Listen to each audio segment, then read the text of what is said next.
Subscribe کریں Bablu birds information channel کو اور دبائیے اس بیل آئیکن کو تاکہ آپ کو میری ویڈیوز ملیں سب سے پہلے۔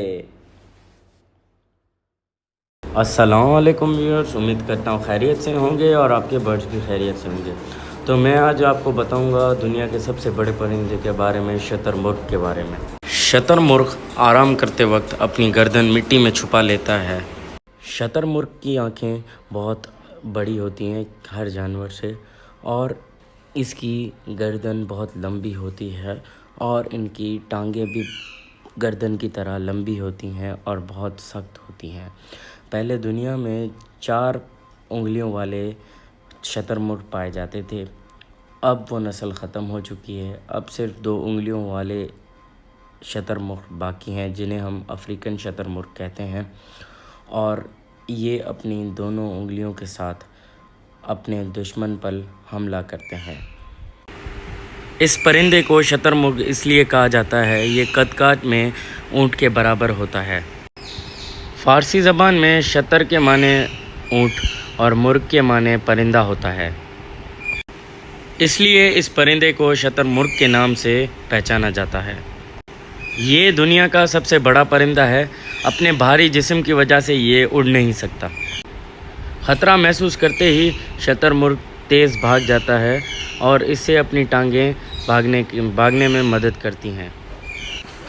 اگر اس پرندے کو چاروں طرف سے گھیر لیا جائے تو یہ اب ڈر کا مقابلہ کرتا ہے اور اپنے تیز ناخنوں سے ڈر کا سامنا کرتا ہے، اپنے دشمن پہ اٹیک کرتا ہے۔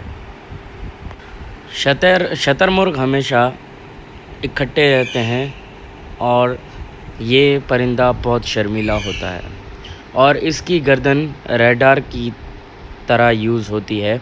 اس کی لمبی گردن کی وجہ سے یہ اپنے دشمن کو دور سے دیکھ لیتا ہے۔ شتر مرغ کے لیے کہا جاتا ہے کہ شتر مرغ واحد وہ پرندہ ہے جس نے قدیمی زمانہ سے اپنی نسل کو قائم رکھا ہے۔ اس کی اصل رہائش کی جگہ عرب کے ریگستان ہے اور افریقہ کے ریگستان میں، اب پاکستان، آسٹریلیا، انڈیا، ہر جگہ یہ پایا جاتا ہے۔ عام سے شتر مرغ کا قد 6 سے 8 فٹ ہوتا ہے۔ عام سے اس کا وزن 200 سے 300 پاؤنڈ ہوتا ہے۔ اس کے پر بہت نازک ہوتے ہیں، وزنی ہونے کی وجہ سے یہ پرندہ اڑ نہیں سکتا۔ اس کی دوڑنے کی رفتار عام سے 30 سے 35 میل پر گھنٹہ ہوتی ہے۔ شتر مرغ کی مادہ ایک وقت میں 10 سے 12 انڈے دیتی ہے، جس میں سے ایک انڈے کا وزن 2 سے 3 پاؤنڈ ہوتا ہے، یعنی 1.5 کلو یا 2 کلو۔